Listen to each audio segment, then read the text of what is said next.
So this is a genuine 30 round Bakelite magazine for the 5.45 caliber. It's relatively uncommon magazines, pretty hard to find but not impossible, but also rather expensive due to how uncommon they are. I think these run anywhere from about 40 to 50 bucks a pop these days commonly. You can get them for a little bit less than that if you shop around, but these are very sought after because they have a really unique aesthetic to them. You can see it's got kind of a weird orange look to it, a bit of a kind of like a wood grain almost to it. Just kind of a ripple effect there with some striations and whatnot. People really like these because they really tie together the Slavic look of a lot of weapons, most notably AKs, but not necessarily limited to that. But as mentioned, you can't always get a hold of these, at least not easily. Sometimes they're just not available, sometimes they're too expensive, or sometimes they just aren't made for whatever you wanted to use. What a lot of people like to do is a process called Fakelighting, which is essentially turning a magazine like this 30 round Bulgarian here, which is just a flat black, into something like this. Now, these magazines are essentially identical apart from the finish, some ribs along the side there. So everything you're going to need couldn't be easier. You've got your magazine here, obviously, and you've got some orange paint for the base coat, some wood stain for that grain effect, and then some sealant. I'm using a gloss enamel here to finish things up. So at the start of the video, I accidentally showed you this one. I just read gloss enamel and kind of figured that was clear coat. This is black, so don't use one of those. Use a clear one, obviously. Then you also need a small brush to apply the wood stain itself to help give the striation effect. I found that a smaller brush works best. The bigger ones just tend to leave too much slop. So first things first, let's make this magazine a nice new shade of orange. So if there's one thing that I can stress with this entire thing, is just go slow. Take your time, don't be impatient. You start going too fast, you get paint streaks, bubbles, blobs, things of that nature, and it just doesn't turn out as good. So just internalize that this is going to take a couple of days, honestly, and you'll be all right. So, first coat of orange.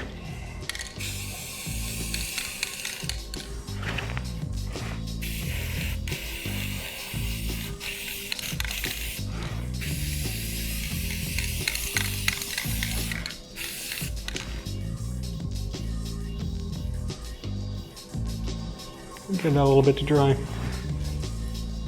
Alright, so here we have our fully painted magazine. Now, I did do the exact thing I said not to do. I got a little impatient, so there's a few imperfections in there. But you know what? That's alright. A little bit of sandpaper, a little bit of elbow grease. You can fix it up, good as new. So, don't sweat the small stuff. Now, obviously these two are not quite similar just yet. This one is much darker. This one doesn't have any of the striations in them. So comes in our next part here, a little bit of wood finish on it. This is red oak, but you can use whatever you want, you know, experiment, see what turns out best for you. But I'm going to be using that one. That will, one, darken this up, and two, put that grain in there like we want. So let's go ahead and do that. As I mentioned before, you definitely want to use a smaller brush for this. A large one will just get way too sloppy. The details don't really shine with one of those. And another thing to pay attention to here is on the actual Bakelite magazine, you want to see just where the lines end up. This one in particular, and these do vary quite a bit, but this one in particular, the lines seem to go, in a little swooping motion downward like this, with a few odds and ends, swirls at the bottom.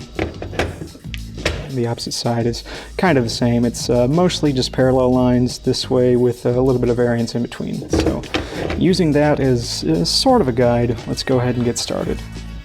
Now you want to be very light on this, so make sure you get off any real excess here, because if you start really slopping it on, it looks just awful. So let's go ahead and see if we can't follow that motion a little bit.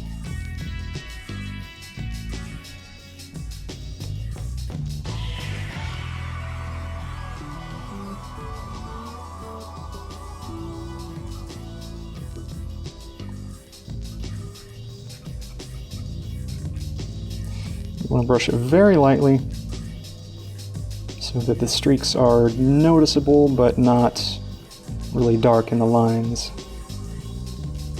So, like I said, just very light. Just gonna work it in there.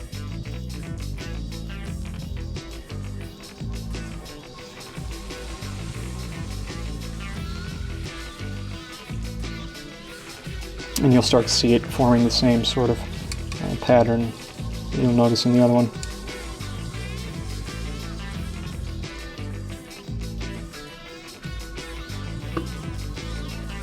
Get that all on the body, just kind of smooth it out.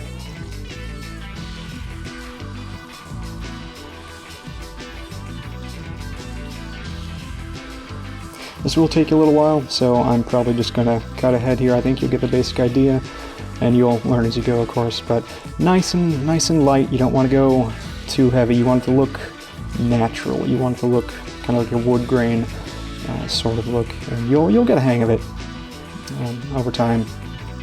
The more you do it, the better you'll get, of course. So let's jump ahead here and take a look at the next step. So as you can see, it's started to darken up quite nicely. The lines are very noticeable, nice concentric, parallel-ish lines with a little bit of variance in there, some slight swooping, but mostly all going in the same direction. And that's it for our first coat. Obviously these are not quite the same just yet. This is just one coat of the wood stain. You can keep going however much you like to get it as dark as you like. But the nice thing about Bakelite is it has a substantial amount of variance in it, both in terms of the grain structure, the patterning of it, as well as the color. Some are very, very bright orange, kind of similar to this. Some are very, very, very dark, similar to this one, if not more so. So really, once you get it anywhere within that spectrum, you can stop wherever you like, or just, wherever you want it personally. So we're gonna let this dry, give it a little while, and hit it up with another coat and see how that looks. So this is about where I stopped things here. I believe this is 2 or 3 coats of wood stain.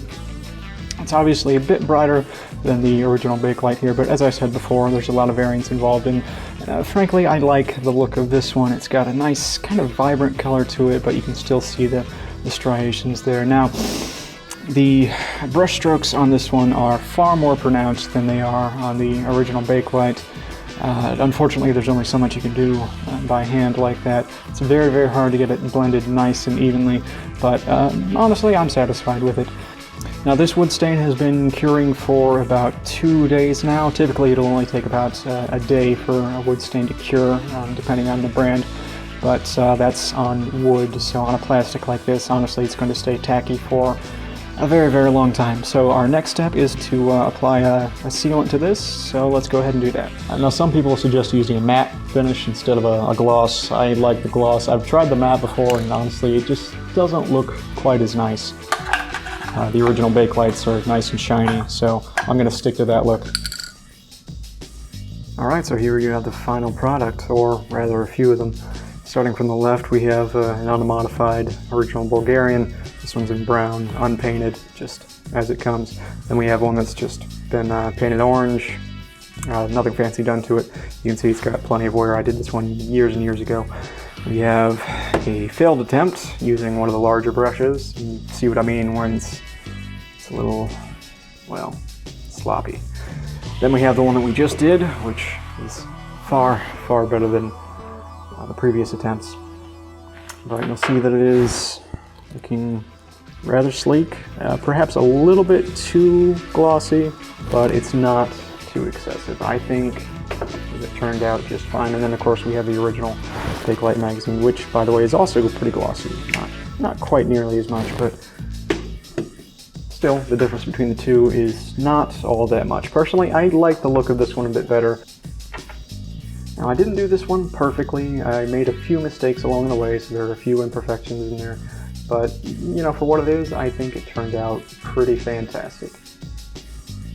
So if you're having a hard time finding some of the originals, or if you just like the way that these ones look, or if you want to see how good of a job you can do with it, definitely give it a try. The supplies are very, very cheap for this sort of process, and it's kind of a fun side project. Of course, then if you're like me and you need something for a special little project which Bakelite doesn't exist for, well, it's pretty good for that too.